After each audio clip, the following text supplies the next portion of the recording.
We're now going to hear from our second scholar, Dr. Jacqueline Moore, professor of history at Austin College in Texas. Professor Moore is author of Booker T. Washington, W.E.B. Du Bois, and the Struggle for Racial Uplift. She's also the author of Leading the Race, the Transformation of the Black Elite in the Nation's Capital, 1880 to 1920. As a graduate and now a dad of a soon-to-be graduate of Howard University, we're always excited to learn about the Black elite in Washington, D.C. Cowboys and Cattlemen, Class and Masculinities on the Texas Frontier, and co-author of Teaching the Silk Road, a guide for American teachers. Dr. Moore is also the co-editor of the African American series at Rowan and Littlefield. Through a conversation we had earlier this morning, I also learned she was a Fulbright scholar in Hong Kong. And we know that Du Bois' mainland side of the fence had some relationships with China as well. And so let's welcome Dr. Moore to the panel.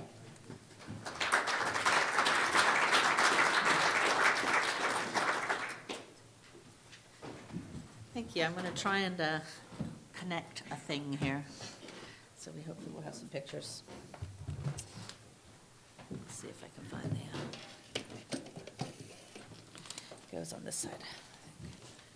And do you want to do it? But while we're doing that, I'll go ahead and get started here. So first of all, can you hear me in the back? Okay. First of all, I want to thank the Pioneer Institute for inviting me to speak, and for Dr. Norrell as well. This is a really exciting for me to get involved always as a teacher in discussions of education and educational change and reform, and I love to have pedagogical discussions and curriculum discussions with people who are interested in those sorts of things. And as a historian, I'm particularly interested in, thrilled when people decide that history is a good lens through which to view the present as well. So I appreciate that very much. So in terms of what I want to do in the spirit of today, talk about this, is to focus on first on the personal and social context in which Booker T. Washington and W.E.B. Du Bois operated. I also want to look at in which their ideas developed. I want to look at the ways in which their views both agreed and disagreed. And then lastly, talk about the significance of that debate for today and for what we might think about as we're talking later this morning as well. So first, to look at the men whose these ideas and where they came from. And I think that Dr. Norrell talks a lot about the social context, and I think that this is a valuable idea. I look at sort of biographical context as well. So as Dr. Norrell said, oops, this is a strange organization. Strange view at the moment, I think. Hang on. Let's see if I can get it to go.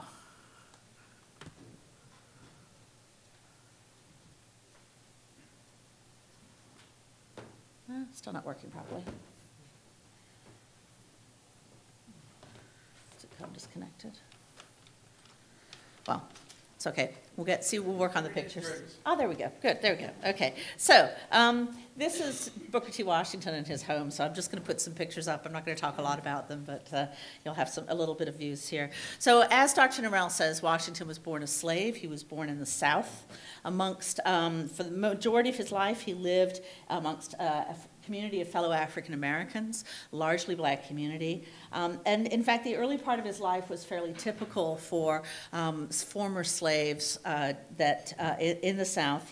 Afterwards, he moved with his family to West Virginia. He worked in the salt mines. He worked in coal mines. He worked as a houseboy for a sort of Yankee school marm as well, and had very little access to education. During Reconstruction period in the South, there was a real struggle to get black teachers and to establish schools. They would rope into teaching people who'd only had 1 or 2 years of education themselves. And so Washington had very little access to education from his childhood. He did manage to go to night school and sort of become interested in doing that.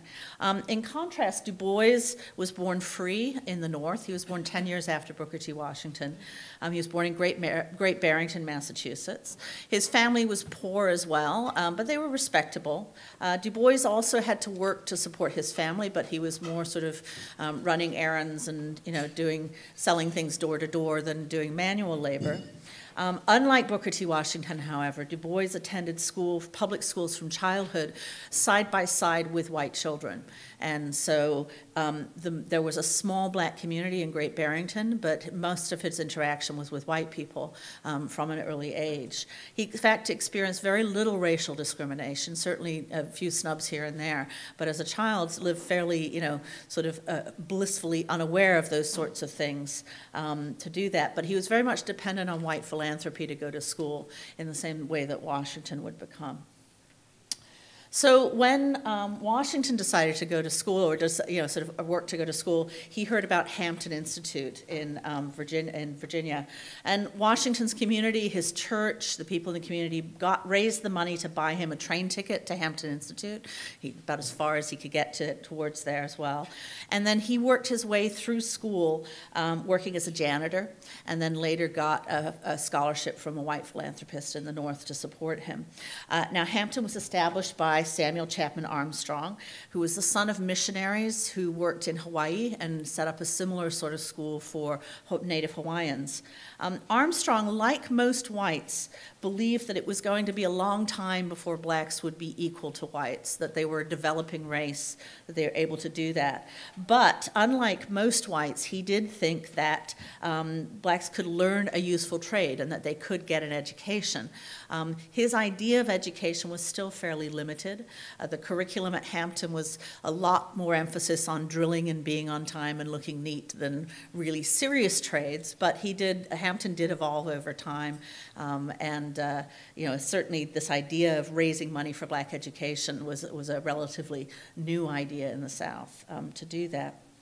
And he became a father figure to Washington, and Washington sort of very much admired him. He later, he hired Washington to work and teach for a year or two at Hampton, and when, as Dr. Norrell said, when they asked for somebody who could help found Tuskegee, it was Armstrong who helped him to do it, and Armstrong and he remained friends. He was a major donor towards Tuskegee and always sort of helped him out when he needed it too.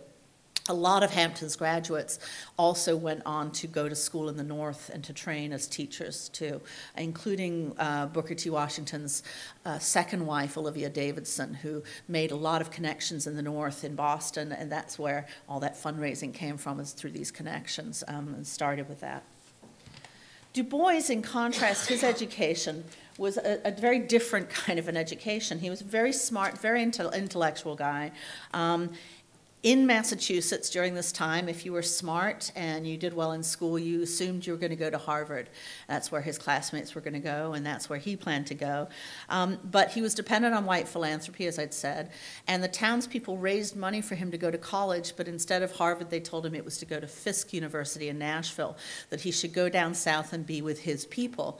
Now, to Du Bois, his people were geeky intellectual people like him, and he didn't quite understand that to do it. But Fisk was really a life-changing experience for him. It was the first time he'd been in a predominantly black community. It was the first time he'd experienced racial segregation and really blatant discrimination against him, and it kind of really changed his life for the better for what he believed. Fisk is a very interesting school. It was established during Reconstruction. It was also, the teachers saw themselves as their goal was to educate leaders and to train leaders who would then serve their race and uplift the rest of the race. And it was a message that he very much adopted in his own ideas. And he volunteered to teach in the summer to schools in the countryside in Tennessee, in rural Tennessee. He taught very poor sharecroppers. He saw the same sorts of conditions that Booker T. Washington saw in the South. He came to the conclusions, however, that hard work was great, but it was not the only thing that was going to solve the situation, that it was racism. It didn't matter how hard. These were some of the hardest working people he'd seen. They didn't seem to be succeeding, and it was not as a result of their effort or their morality. It was a result of racism that was preventing them from moving ahead. So during this period, Du Bois decided he was going to focus his entire life on disproving racial stereotypes. And to do that, he was going to start to study sociology. And he eventually went to Harvard, to graduate school at Harvard. He did his master's there in history, and then decided he was going to go to Europe to get a degree because a European education was not a suspect. It was a quality education. Nobody would be able to challenge his qualifications if he presented data to show that, to talk about conditions of African Americans. He did it in a very unusual way. In 1890, the president of the Slater Fund, which had sort of committed itself to teaching industrial education and supporting that, the president of that was Rutherford B. Hayes, the former president. And he actually made a statement in the press that he said, well, we're not going to fund anybody to do classical education. He said he didn't believe that blacks were capable of studying advanced study in literature or other classical materials. He said, if we can find anybody who is actually qualified, well, we'll pay to send them to Europe. Fair enough. So in 1892, Du Bois called their bluff, and after a lot of wangling, managed to get a 3-semester scholarship to the University of Berlin. In the end, the funding got cut off. He was not able to finish his PhD there. He had to settle for a PhD from Harvard, which was very hard. Became the first black man to graduate with a doctorate from Harvard, too. But Du Bois is really the exception, and this is the thing about Du Bois. He's an exceptional person. He's not typical of the black experience, but nonetheless, he had an exceptional experience, and that also shaped his ideas. Industrial education, again, I'll go back just a little bit, talk about where some of these ideas come from, and it's sort of 3 basic sources of industrial education in the 19th century, some of which were good and some of which were bad. A lot of the ideas about industrial education started in the 1830s, and there were a lot of reformers then who genuinely sort of saw the poor conditions of working class people and believed that industrial education could provide them with a chance to get a skill, to get out of poverty, that it would give them an education. And this was at a time where a lot of people thought that universal education was just a silly idea, that there were a lot of people, not just black people or Native Americans, but white people, poor whites, who simply weren't capable of learning. That was why they were working class. That was the way they were supposed to be. And so this idea of education, of practical education, was a reform. It was something to help people get out of poverty and to really sort of believing that people could be educated. The other source of industrial education, their support was, as it became later, business leaders and early factory owners who were concerned that a lot of the former farm hands that were coming to work in their factory would show up when they felt like it. They weren't punctual. They'd been drinking the night before. And so they wanted to instill punctuality and morality. And so they saw schools as being a way of, for working class people, as primarily just sort of teaching them to be on time and teaching them to obey the rules. And so they funded a lot of these schools in the same sort of way. In the 1860s and 1870s, this started to change with the real strong rise of industrialization. And you get the passage of Land Grant Act, the Morrill Act, which established land grant colleges to study technical things, all the A&M schools, the agricultural and mining schools, all the normal schools, which they called the teacher training schools. And then ultimately, industrialists themselves realized that investment in practical science, applied social science, were ways of managing large populations and also could help to increase their own production in factories, and new scientific methods were vital to the economy. And so there were a lot more of these technical schools established, a lot more emphasis again on that. And once again, reformers sort of picked up this idea that this is a way to help the poor people, this is a way to help us, some kind of practical education would be the way to do that. Industrial education often suffered from this idea that it was education suited to inferior people. It was an inferior education suited to inferior people. And so that is why in 1890, a group of white philanthropists led by Armstrong met in Mohonk, New York. And they had a sort of couple of days of conferences to discuss the Negro question and to discuss what would be the best education for black people at that time. And they decided industrial education would be the best type of education for black people. And they believed that blacks would only be capable of manual labor, so therefore they should be trained to do manual labor. They did not invite a single black person to this conference. There was nobody there. It's all white people. So as Dr. Norell has pointed out, the sort of hostility towards black education, the sort of belief whether blacks could even be educated in the first place was really high. And not surprisingly, Washington realized that if he was going to get support for Tuskegee and to get it to do something, that he needed to sort of adopt the rhetoric of industrial education, that this is where the money was and this is how he's going to do that.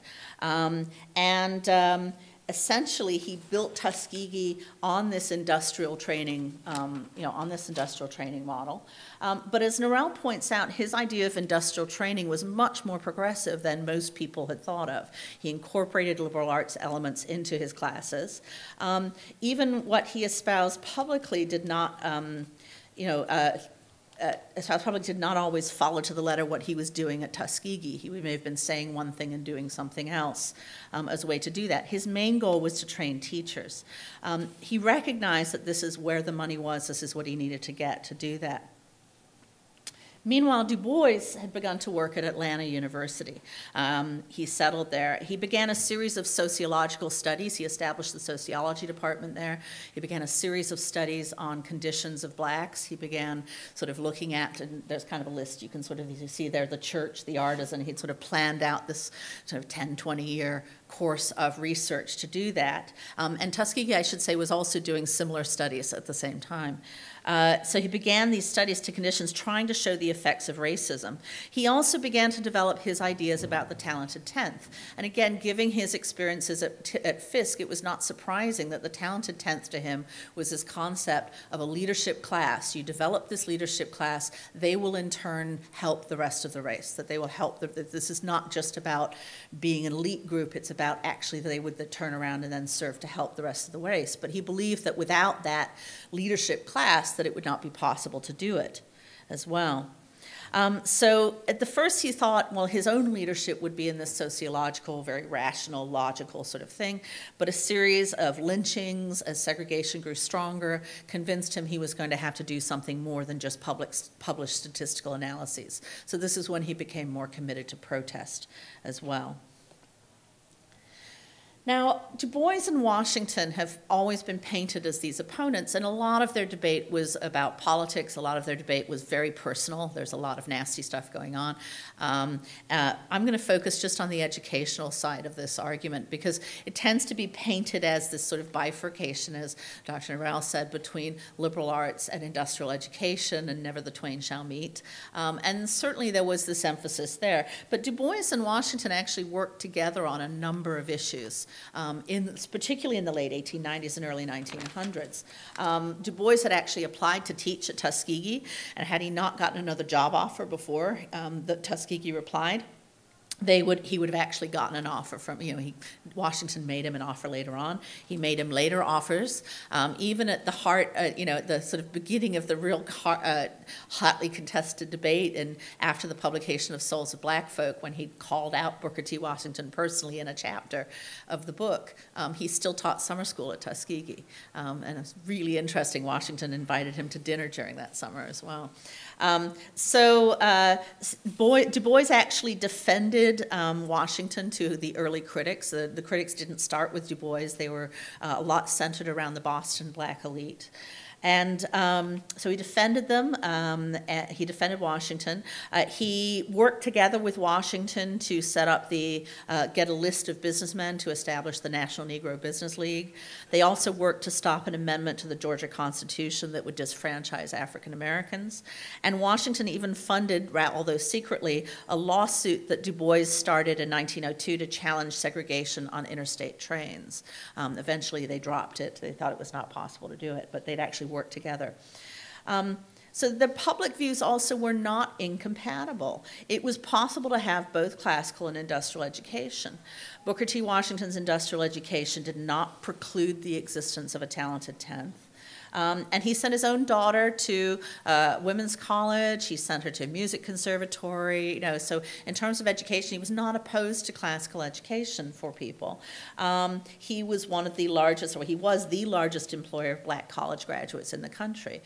So he supported, you know, believed. He was on the board of trustees at Howard. He didn't much, although a lot of the faculty at Howard were a bit panicked about this idea. They thought, oh, he's going to change the curriculum. In fact, he did nothing of the sort, and he brought them some funds from Carnegie and did very well.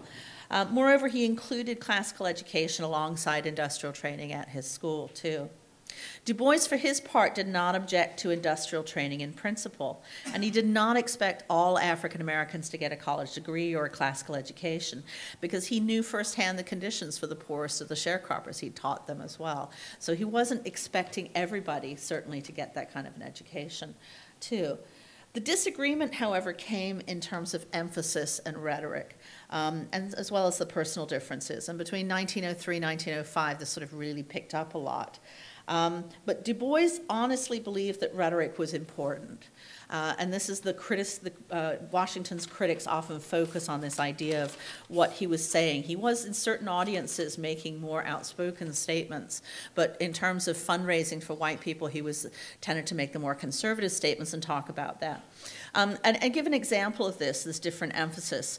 Booker T. Washington often used imagery in his speeches of poor families. He focused on practical education. His idea was, let's do something practical for what we need now, what's going to help us. So he'd give images of poor families using all their money to buy a piano in order to appear refined, or something, and said this is just an impractical use of that. They should be spending money on better tools, on those sorts of things.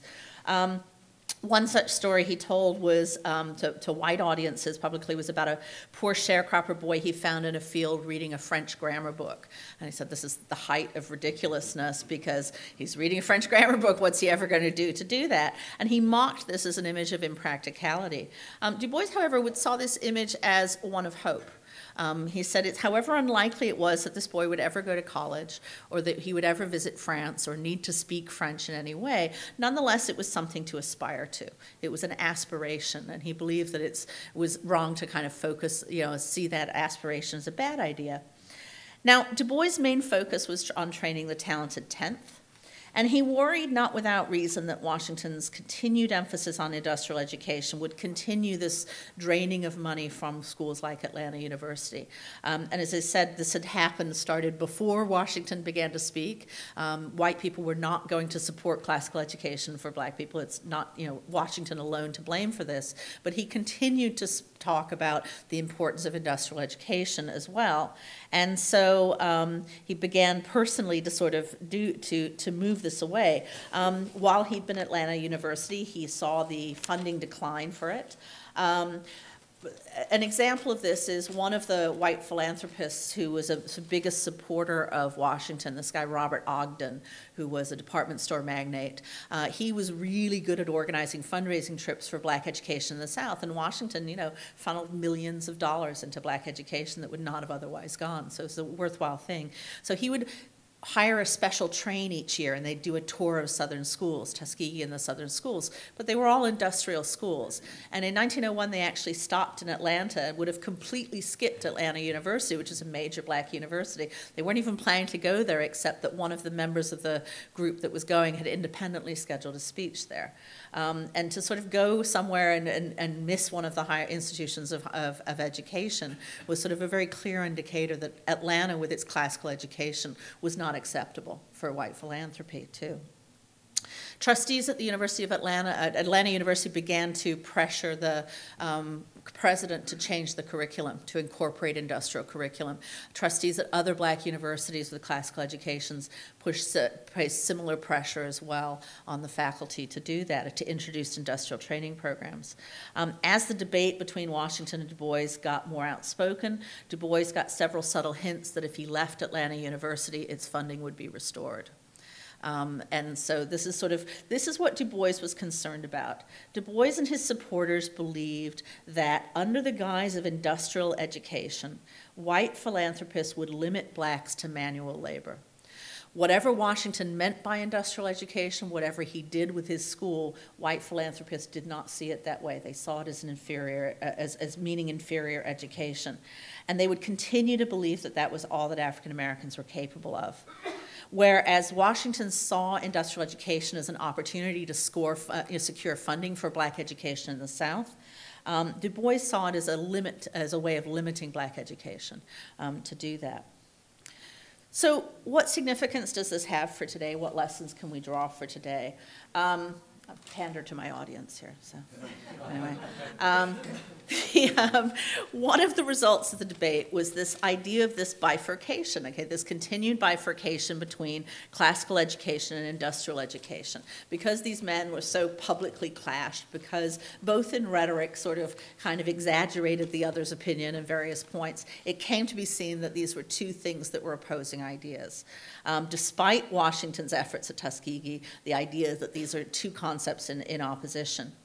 Through most of the early 20th century, industrial education tended to be seen as backup option for low-achieving or for poor students.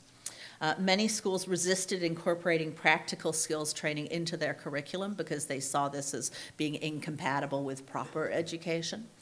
And that changed a little bit after World War II with the Cold War, the space program, the sort of need for technical know-how made sort of the rise of technical schools become more significant and more respected. At the same time, liberal arts schools kind of faced the opposite, the kind of backlash to they're just raising philosophy majors and they're never going to be anything practical in life and not going to have much practical value to their education beyond the social network they created while they were there. It's just an elite institution, too.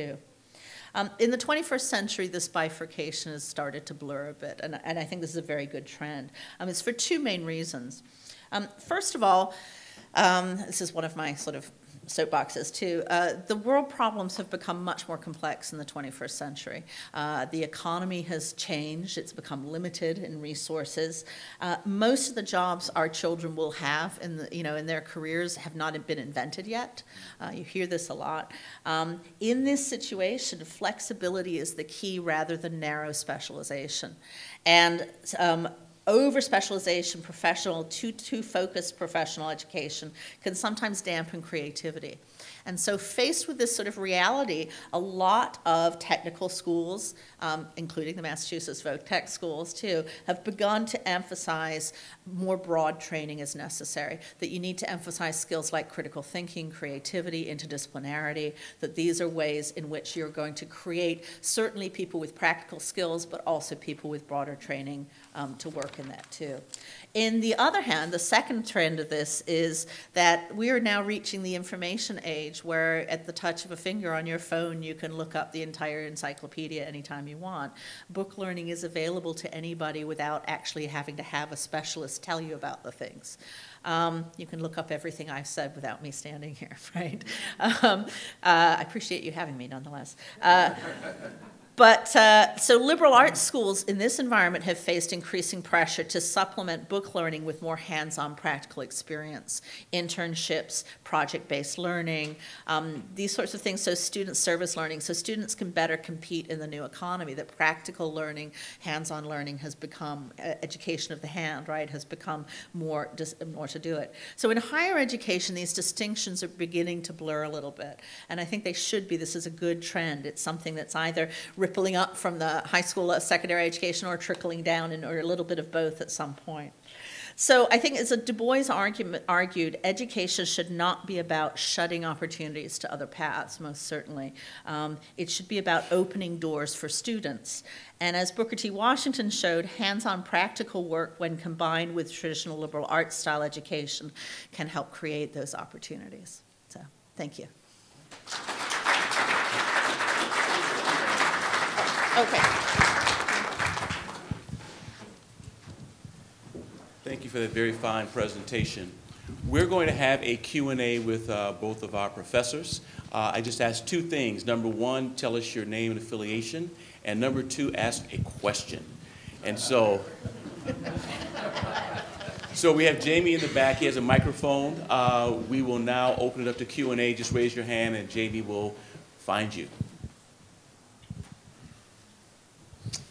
In the front for one of our good friends with I'm Pioneer. David Anderson. I'm a fellow at the Heartland Institute in Education. Yeah. But your presentation struck me. I went to a technical high school in Chicago.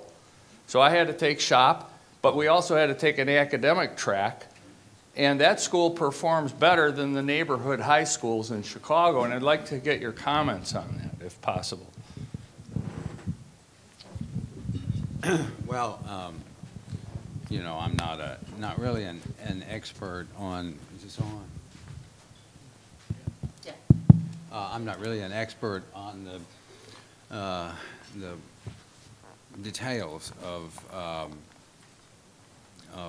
the balance of or what is happening in vocational versus liberal arts education. I went to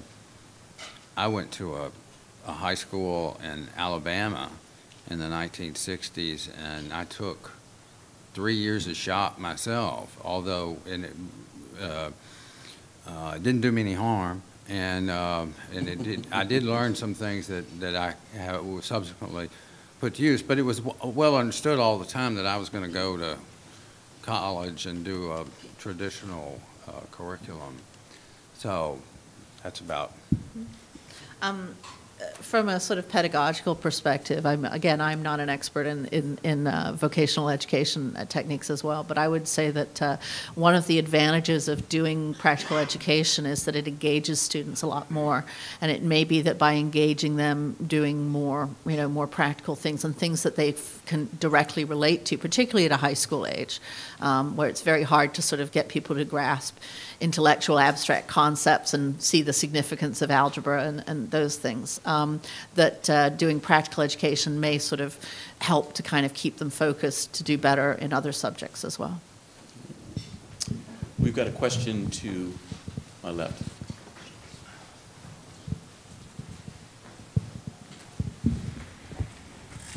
Yes, my name is Richard Freeland. This is a subject close to my heart because I was president of Northeastern University for 10 years, where there's a long history, as you know, of practical education and hands-on education. And I think the thing that's, if you don't mind, something that isn't exactly a question, although I'd appreciate comment on it, that's missing a little bit in your observations is that I think in a way you're both, well, arguing that both things are important, also arguing that there is a fundamental bifurcation between liberal education and practical education. I think the comment that this gentleman made points in a slightly different direction, which is actually the way in which practical education can reinforce the cognitive benefits of liberal education.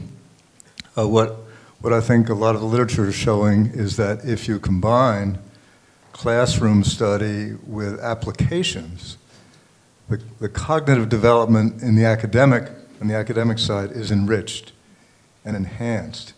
Therefore, the right way to think about these two things is not as two different kinds of education with different applications, but rather as two forms of learning that can mutually reinforce each other and lead in a common direction. And I think the point that you made, sir, in fact, in Massachusetts, if I understand the data correctly, the graduates of our voc tech schools do just fine when they enroll in college. In fact, I think the data show they do on average a little bit better than students of the general high schools. And I think this reinforces the point that hands-on training is not necessarily in opposition to or different in kind than liberal education, but rather a way that you can have an interaction between the experience and the idea that enriches the idea itself. And I don't know if this is consistent with your own thinking, but it's certainly very much what I've come to think. Yeah, I think that's exactly the point I was making about this bifurcation, and that Dr. Norell has been making, that this bifurcation has been overemphasized and kind of personified, particularly by these two men, but that it is a fact that it's been, because of the bifurcation, we tend to see one as better than the other, or we've seen that. But in fact, as I said, in the 21st century, people are beginning to realize that this is a very different, it's different ways of learning, and these different ways of learning are much better ways of learning to include all of it together. Yeah. Great. We've got a question here. Scott Marion, Center for Assessment. Very interesting, thank you. But I was thinking as you were talking, especially in the historical context, this is a time when John Dewey was doing a lot of his early and then later writing and his views of experiential education as well. So sort of, certainly more on the liberal arts side and engagement in civic discourse and civic responsibility. But did either of these gentlemen interact with Dewey in any way in terms of exchange of ideas, or was it entirely separate? Yeah, you know, I thought about Dewey when I was putting these things together. We were both sort of saying we don't really know about that because it may have been that they operated in some of similar circles, but in fact, there's really not much record of that kind of interaction. But that's kind of the reformer side of the turn of the century. You've got the business side going practical. We need skills and we need trained workers, and Carnegie going, I want some good factory workers too. But yeah, I think that's part of the reformer. There's always these two sort of trends to it. One is this kind of very positive, this is helpful, this is something we can do. As a, you know, it's an important part of learning. But I will say this. I can't imagine that Booker Washington didn't know about John Dewey and what he was teaching. Washington was on trains at least 6 months of the year going around begging for money everywhere. And he was an obsessive reader of newspapers and magazines, and after working on him for several years, I realized he probably was the best informed, and everywhere he went, people of note wanted to talk to him, and so he learned a lot from people as he taught people, gave them access to his great fund of knowledge. I can't imagine there was a better informed man in the United States than Booker Washington, even though he had about a 7th grade education. So I can't imagine he didn't know Dewey, and nor can I imagine that Du Bois was, you know, really very well located in Harvard, and William James was one of his mentors. So I suspect they did. Question here. Dr. Judith Josephs, a visiting professor, Salem State University, also 35 years co-op director, Lynn Vocational and Technical Institute. My question is, could you tie academics and vocational technical more clearly to licensing and certification and less to the idea and the issue of bifurcation? I've seen so many. I wrote my own nonprofit for our Lynn Vocational Technical alumni. My president is a disaster recovery specialist. He followed the path of more than a half a dozen of the FEMA licenses and is a national consultant in the field of disaster recovery. Also at Salem State, we are increasing service learning and internships. Is it not possible to look at both technical education and academic education in the context of combining certifications and licensing as a very important vehicle to success? Well, speaking from profound ignorance, my answer is yes. I would think that that's something the panel could probably respond to later. I would, you know, as well. That the folks that are going to be here a little bit later would probably be able to respond to that a little better. But again, profound ignorance, I would also say yes. So. And that's one of the benefits. In fact, it's a very good transition. Our two scholars will actually remain for the remainder of the event. There are some questions at the panel. Some of them, in fact, all of them are in the audience now, and so they may want to pick up from there. So I want to give a round of applause again for both of our professors.